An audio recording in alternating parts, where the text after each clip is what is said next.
All right, good afternoon. I'm Aaron Heiser of Maker's Leather Supply, and today we're going to talk about top stitching. What is top stitching?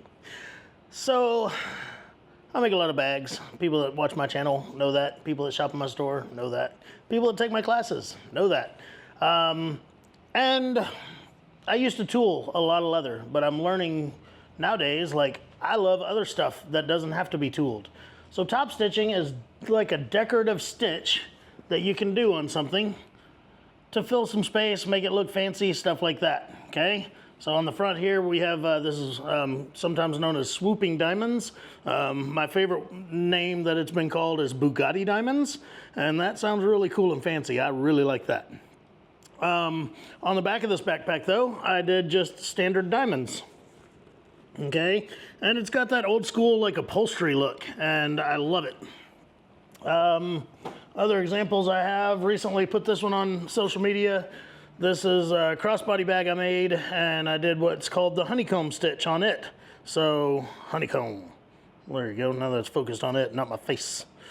So anyway, on the front and the back.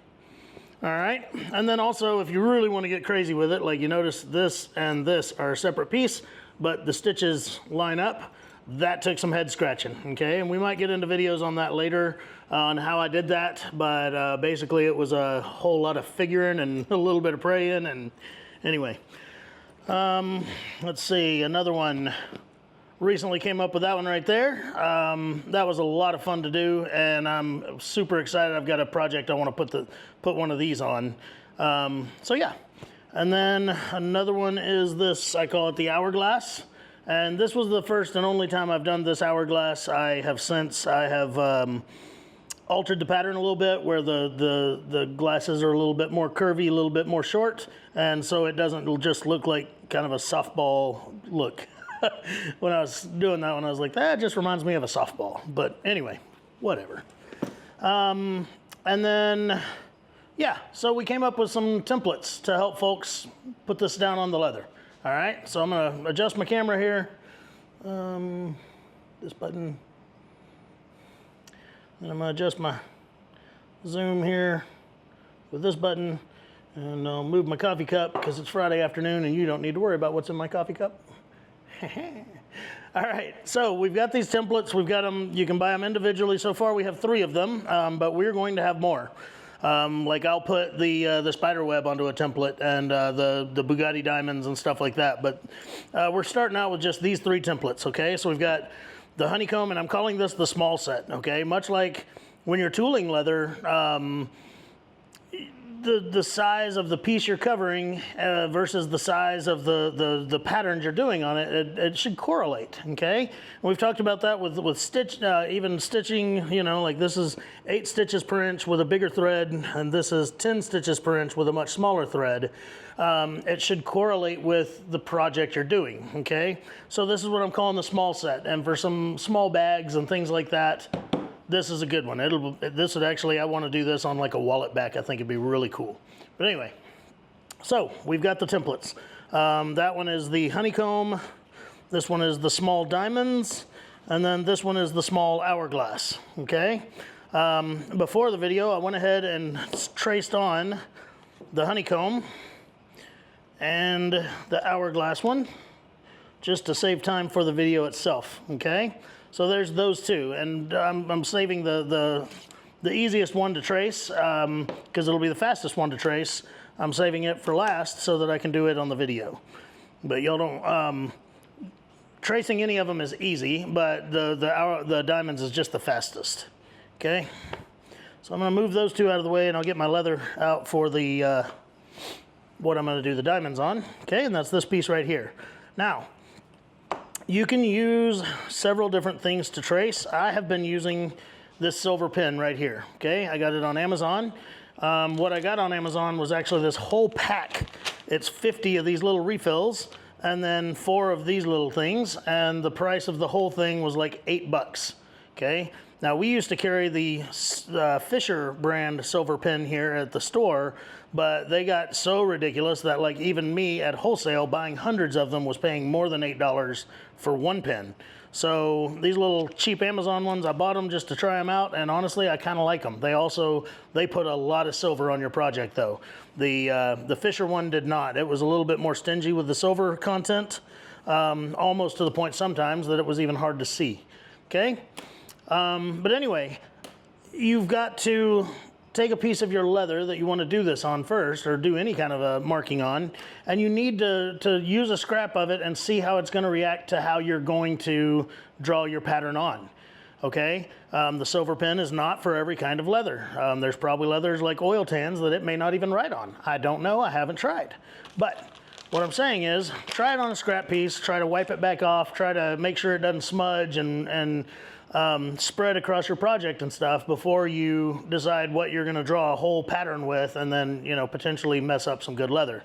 Other choices we have are just a regular ballpoint pen, a scratch awl. You could always scratch it into your leather depending on what kind of leather you're using. Like if I was going to do this on an oil tan, I'd probably just scratch it on. You can use chalk. You can put baby powder in a sock and just dab it all over the template here, and the baby powder will fall into and it'll mark the areas that need to be sewn. My only issue with that is if you've got a lot of sewing to do and everything, you risk that baby powder kind of moving around, I guess you can say. So you have to be very, very careful if you're using baby powder. Super fast to transfer a pattern with it, but anyway. All right, so all I do though is I put the template on the leather. I made those slots just big enough that a pen should fit in it very nicely. And then you just go down it. Okay, and I'm gonna do just a couple of lines of it here. And then I'll move the template and show you what we're looking at.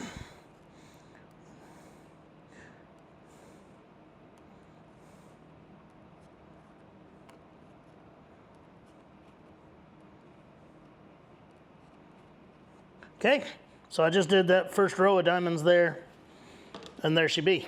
Okay, now let's say I needed to do a much larger area. Well, first off, I'd probably choose bigger diamonds. But all you need to do is move the template down to where those diamonds are in a different hole, and then keep going next, you know what I mean? This particular silver pen, I forgot to warn you, I let it dry for a few seconds before I start sliding stuff around. It can move on you. It can spread and smudge, I guess you could say. But also a wet paper towel has done pretty good getting the silver pen back off of most leathers, okay? But again, it needs to be kind of a smooth leather for that. 2 of the 3 leathers I'm using here are perfect for this silver pen. The third one, which is the one I did the honeycomb on, I'm not 100% sure how well it's going to come off of that, okay? Now, mind you, after I've sewn this on, depending on the color of thread I'm going to use, I probably won't worry about erasing my silver pen. I will probably just leave it under the sew line and it'll be fine.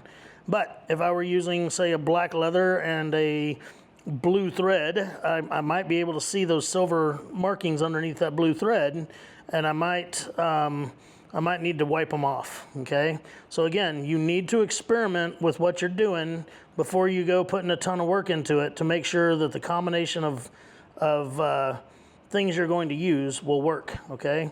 When we sold these pens, we had a lady that was extremely irate that, you know, that pen does wash off of most leathers, but she went drawing all over a leather that it didn't wash off of, and then was extremely angry and wanted us to replace her $300 piece of leather, which I did. But anyway, I don't know why you would draw on a $300 piece of leather without testing it on a scrap first, okay? A little corner of your leather, a leg off of your side or something like that, is a lot easier to ruin than an entire side of leather. So those are lessons we all learn. Okay, so anyway, I am almost done drawing this, so I'm just going to keep going here. It goes pretty fast. Now, let's say I was doing a project like that little crossbody bag. I would lay this pattern on my cutout piece of leather. I would already have it cut out and skived and whatever I need to do to it. And then I would lay this template on it and I would center it so that the edge, let's say, let me grab a piece of leather that's cut out. I know I've got one over here. Give me just a second. I'd rather show you than try to explain it to you. So I would want to center this pattern on this piece of leather to where the same amount of diamond is hanging off of each side of it. Okay, and that way it will look symmetrical all the way around your project when you're done. If you've got this end, it goes all the way to the point with the diamond, but on this end, you're right in the middle of the fat end of the diamond.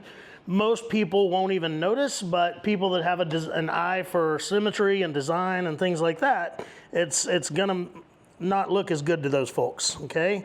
And we are trying to make projects that are appealing to everyone, so we might as well make it as well as we can, right? All right, I got one more row of diamonds to trace out here, I think. Yeah. And then we're going to move on to what I do next, okay? Now these are all thinner type leathers, 3 ounce, 4 ounce, somewhere in there, okay? So when I sew these, I'm going to put a piece of foam behind them. And what that foam is going to do is it's going to give this a really, really cool look. Like if you saw on the backpack, the stitches are sunken in on that, okay? They're let's see if I can pull this up again.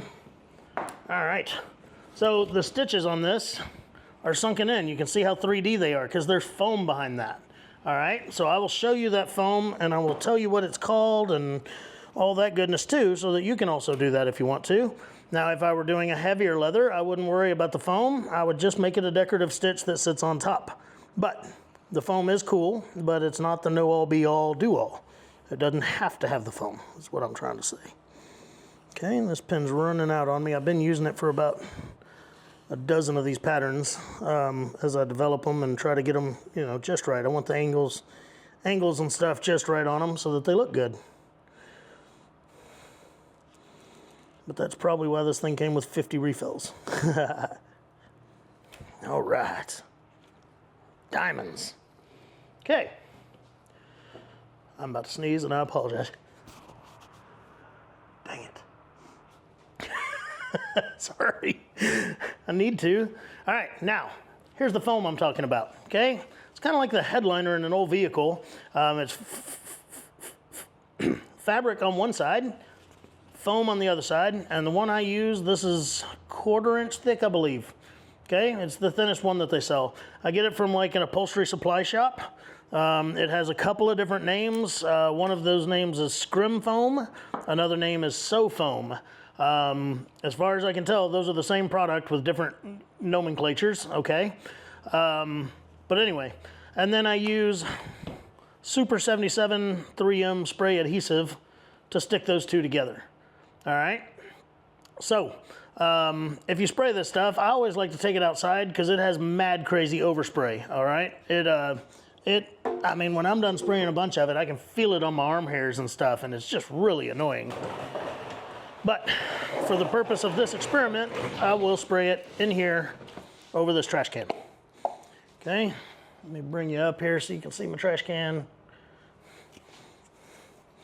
So I'm just gonna, you don't need to soak it. Normally this is like a contact cement. You're supposed to spray this side of this plus the back of your leather and stick them together, but I don't want it to stick that well, okay? Because this leather needs to be able to move a little bit as I sew it. So I'm just gonna sew the back side of the foam. And that's all I'm gonna spray on it, okay? Again, not a ton. Now I'm just gonna stick my leather on that, like so. And I'll lightly pat it down. I don't need to, again, I don't need to stick it on there super good. I just wanna make sure that it's on there, okay?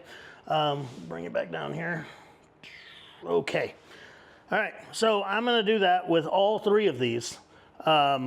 The 3 that I've stitched out, or drawn up here.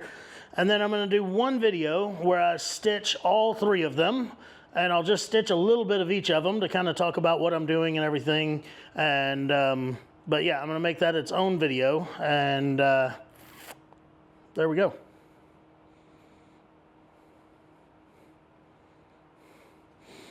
All right, so I'm gonna do that with all 3 of these. And then I'm gonna go over to the sewing machine and I'm gonna start stitching them, okay? And I'm gonna do the diamonds first, and then I'll do one of the other two. I'll decide in a minute, and that way you can fast forward to the one you're looking for if you're looking for a specific one. But I'm just going to do a few of them and explain what I'm doing and why, and then we'll move on to the next one. Okay? So we'll be back in just a minute, and we'll be over at the sewing machine. All right, so here we are. This is a Cobra Class 18 sewing machine, okay? And as far as the walking foot mechanism and everything on it, it's just like a Class 26 or a Class 20 even. So this can be done on any sewing machine, okay? They do make a really fancy machine called the boot top stitcher, which is the Cobra 5550, I believe, that has a roller foot, and it's really nice if you have a real loopy pattern or, you know, lots of turns and scroll work type stuff. It's great for that, but any of them can be done on a regular walking foot sewing machine, okay? So this is a Cobra Class 18. I have a size 22 needle, and I have size 138 thread in natural, okay? But here we go.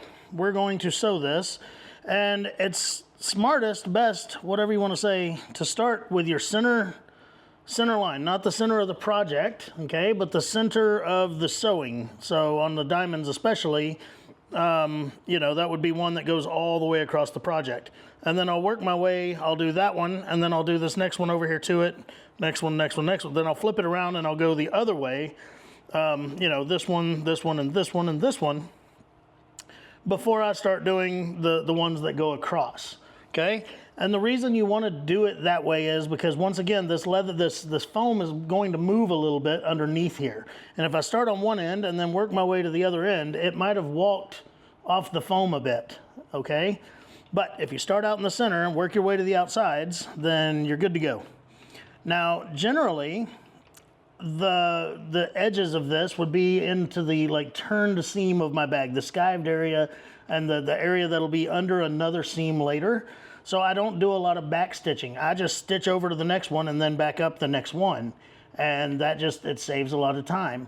This one, however, does not go into any kind of border like that. So I'm going to back stitch at the beginning and end of every single stitch. Okay? Grab my little scissors here so I can get that going. So I'm going to start out in reverse to do my back stitch.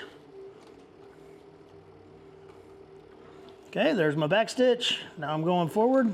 And this one's super easy. I'm just following straight lines. Okay? This is about the speed I'm comfortable with. Some people might be able to do it faster, but this is me right here. This is my world.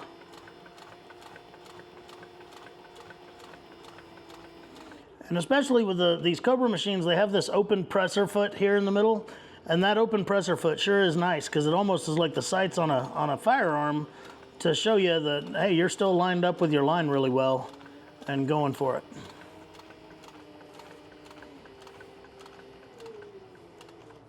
Okay, so I went all the way end to end on that line. Now I'm going to do some back stitching. And then instead of clipping it and moving over and all that craziness, I am just going to start my next line back here with a back stitch again. And I'll clip all those extra threads off later. Okay? And they don't have to go in the same direction. If you notice, I turned my whole piece around.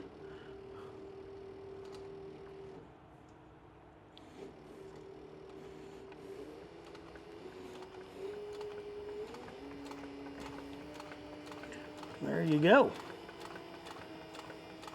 Sometimes it can help to have a wider set of presser feet, one that really depresses more area if you're using the foam, but I manage just fine with my standard presser foot that comes on this machine. I do have wider ones, but I realize that most people that own this machine probably don't. So I'm, you know, doing as it's one of those do as I do and as I say. All right, back up to the other end. Do a couple of back stitches. And then I'm going to go over here and start the next line. Okay, and I'm going to keep doing that until I've sewn all these lines here. And then I'm going to come back over here and sew those same lines going that direction. Then I'll turn it and do the cross members. Okay, the ones going the opposite directions. So I'm going to pause the camera as I sew these last couple of lines here, and then I'll come back and show you exactly what I just said, so that hopefully it's not lost in communication with my terrible way of explaining things. So I'll be right back. All right, so here's what I was talking about. I did all of them coming one direction. Now I'm going to go back, or all of them coming to this side of that center line. Now I'm going to go back and do the other side of the center line. Okay? And then once all of them going one direction are sewn, then I'll flip it around and do the other direction. Okay, so I'm going to do these in the exact same manner as I already showed you. And then once again, we'll pause the camera. When we come back, they'll all be sewn one direction, and then we'll turn it and we'll do the ones going the other way. Okay? There we go. All right, so there it is, all done, one direction. It already looks pretty cool. Honestly, you could do something like that too.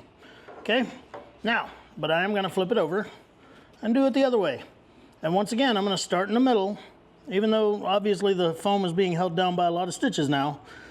I'm gonna start in the middle and I'm gonna work my way to the outsides, okay? Now, I didn't specifically say it, I don't think, so I'll say it now. When I glued the foam to the back of this leather, I glued the foam side to the leather, okay? The back of this is the fabric side now, and that's what holds those stitches in. Okay, if you just if you did it foam side out on the other side, these stitches would just pull into that foam and they wouldn't force the leather to be pleated like this, okay?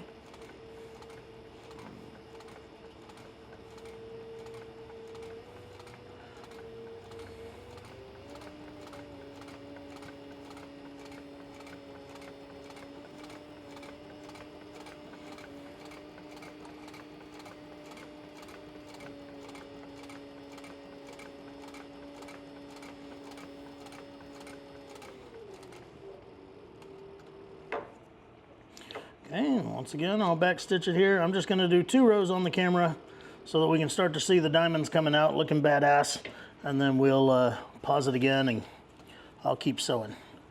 But remember, I got 2 more patterns to do on film, so I'm trying not to waste your time.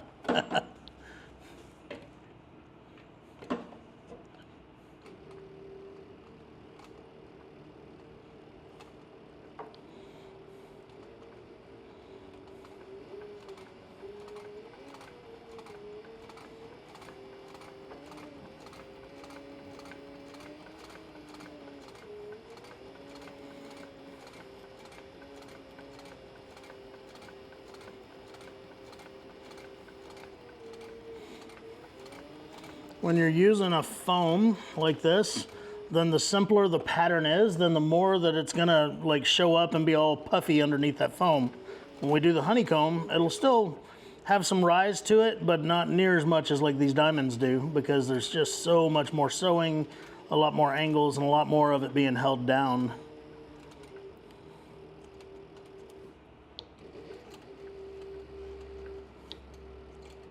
All right. So there it is. There's what 1 row of diamonds looks like. Now I'm excited and I can't wait to see the rest of them. So I'm going to pause the video again. I'm going to sew up the rest of these. Once again, I'll do all of them this way, and then I'll go over here and do these ones this way. And when we come back, I'll show you the end result and we'll start on the next one. All right, now there we are. And it looks pretty 3D on that view, but when I turn on my sewing machine light, all those shadows, you can see that it's actually very, very awesome. Really cool. I love this stuff. All right, now, when I'm doing this around like a panel of a project or whatever, the last thing I'll do, especially if I'm using foam, I'll do this. If I'm not using foam, I don't care. But I want to go ahead and sew a border around the very, very edge, which this one I just drew the border of the template on. And that's going to kind of baste your foam onto your project around the edge as well, especially if you're doing a turn seam bag. This stuff's going to be in that seam, so if it's already sewn securely to your leather, you don't have to worry about it later not catching the seam or something like that. Okay, so all I'm going to do is sew all the way around this, and then I'm going to trim off the excess, and when we come back I will have the next one brought up, which I'm going to do I think I'll do the hourglass next. Okay, so here we go. All right, now that we got that easy one out of the way, let's do something a little bit more challenging.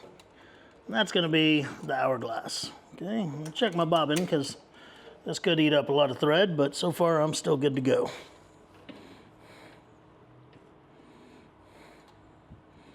All right. Now, same concept. I'm gonna start with one of the middle ones and work my way out. Okay, and then I'll go in the other direction. But on this one, since they're not opposing directions, I can just do each line as I go. Okay, so yeah. With this one, I'm probably going to go a little bit slower. Okay, it is not going to be as easy. This one will really help you improve your sewing skills, to tell you the truth. So if you're looking for a fun project for that, here you go. Okay. All right, did my back stitches. They're the hardest because going in reverse and following a curve, it's like, what the heck, man? Let's see if that, yeah, that probably helps you see it better than me. All right, so now I'm just gonna follow along and I'm gonna make all of my turning motions while the needle is down in the leather, okay? If I try to make a turning motion with the needle out of the leather, I will screw something up. It is a guarantee, okay? If you make your turning motions while the needle's up, what you'll get is you'll get short stitches and long stitches and sharp corners when this has to just flow as an hourglass. Okay, there's not any sharp corners involved here. This is all just round.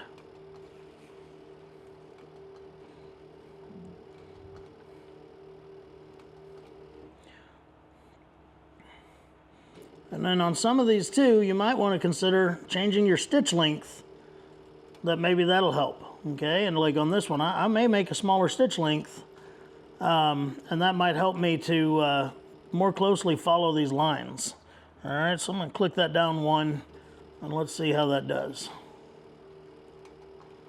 Yeah, now it's not going as far with each stitch, and that's helping me to be just dead on the line as I go along. Okay, so these are all things that you just got to kind of experiment with and decide how you're going to do it.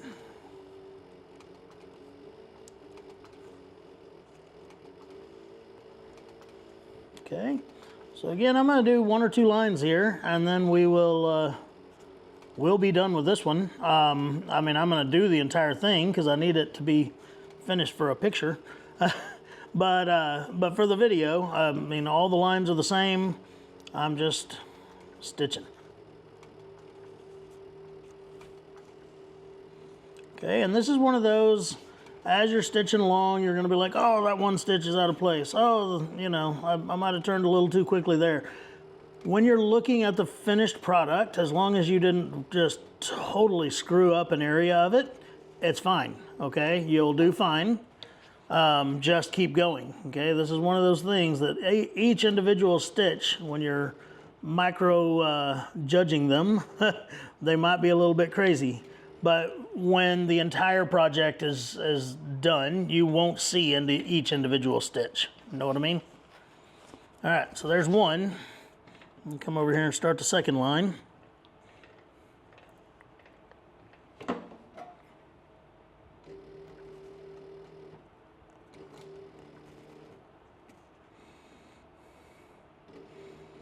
And again, this is one of those that I would make sure that the ends of my stitch lines were all out in like a turn seam or something like that, so that you'll never see the back stitching and all that mess, okay?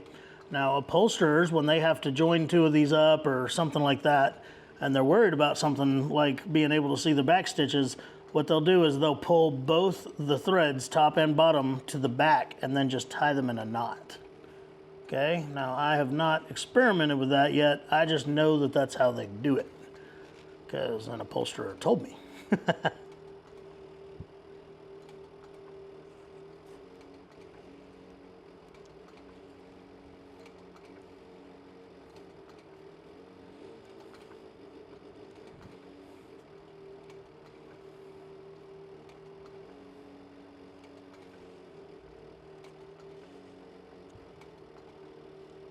Tell you what, the one I did on the back of the Cadillac bag that has the longer, the sort of reminds me of a softball. it was easier than this one. It didn't have near as sharp of curves on it. And yeah, that made it a little easier. But that's all right. Again, this is really going to help hone your skills. If you're kind of unsure of yourself on a sewing machine, then hey man, draw this on a piece of scrap and go to town. It's a fun one.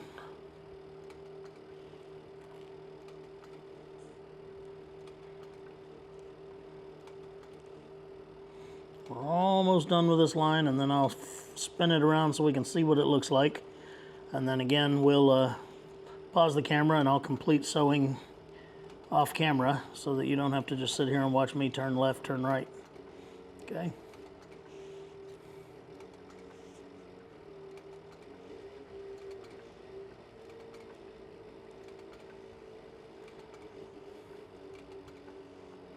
It's one of those too, as you continue on your same project, you'll see that you're getting a lot better at it, and your lines will look a lot better in later parts of your project than they did in the beginning. All right, so I finished that second line. Spin it around here so you can see it. Not too bad at all. Okay, so again, I'm going to pause the camera. I'm going to sew the rest of this thing. When I come back, we're going to do the honeycomb one, and there are some very specific ones for that one that I want to talk about. So here we go. All right, so I finished the hourglass pattern, and once again, it looks pretty cool like that. But when I turn on this light and it shows you all the ripples and the puffiness of all the foam in it, it's way cooler. All right, so moving on. Next is the honeycomb. Now this one is the most difficult to get started, but once you've got it going, it actually isn't that bad at all. Okay, now what your goal is on this one is to find a stitch length on your machine to where it does an even number of stitches, then you turn, then another even number of stitches, then you turn, okay? But doing it where it's all a bunch of half stitches and this and that, that's what makes it difficult. So we've just got to find that sweet spot in our machine where it just does a consistent number of stitches in between turns, okay? On this one, there's a lot of knee lift action, okay? On the rounded one, the hourglass one, you didn't make any hard turns, so I didn't lift with my knee very much. But I'm going to use my knee lift that pulls up my presser foot. I'm actually gonna just reach down here with my hand and do it a lot more because how I sit at a sewing machine, my knee's kind of thrown out to the side, and it makes it a little bit more difficult to keep moving my knee over to use the knee lift as much as I'm about to. Okay, now just like all the others, I'm going to start at one of the middle spots here. Okay, sorry, I'll turn this one off and that way we can see better. I'm going to start at one of the middle lines and then work my way out towards the edges. So this one's pretty middle-ish. All right, so I'm just gonna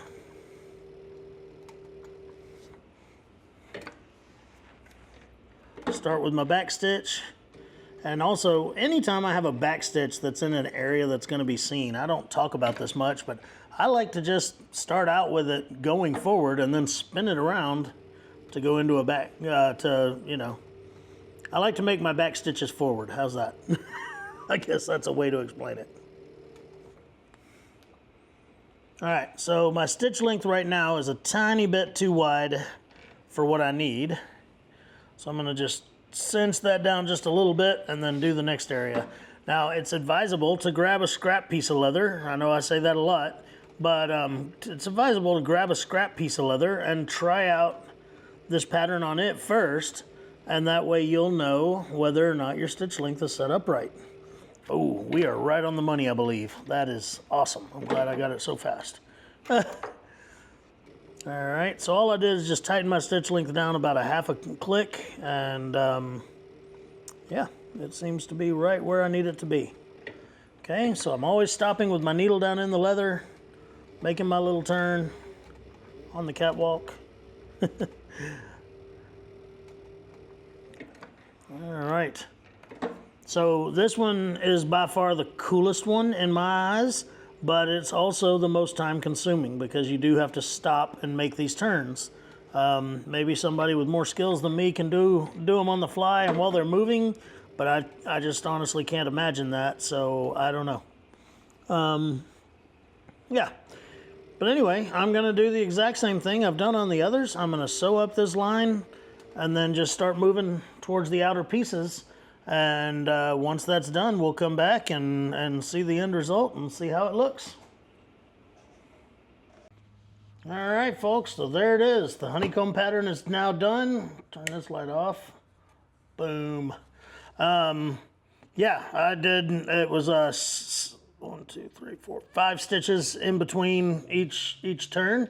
And once I got the machine set up right for that, I mean, it just sailed right along. This actually, I probably finished this thing twice as fast as I did on that little crossbody sling that I showed you earlier in the video, just because I was able to dial in the sewing machine so much faster.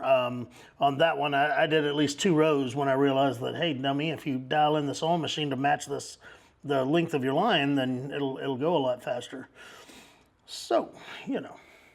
All right, guys. So anyway, that was the 3 top stitch templates that we currently have available. We're going to have more very, very soon. I'm going to be putting out at least the spider web one within a week or 2, and then I'm going to do these in different sizes and see what else we can come up with. And yeah, it's a lot of fun. So if you really want to increase your sewing machine skills and practice your sewing skills, try these suckers out. They're a lot of fun. So until next time, I'm Aaron Heiser of Maker's Leather Supply, and I hope you have a great day.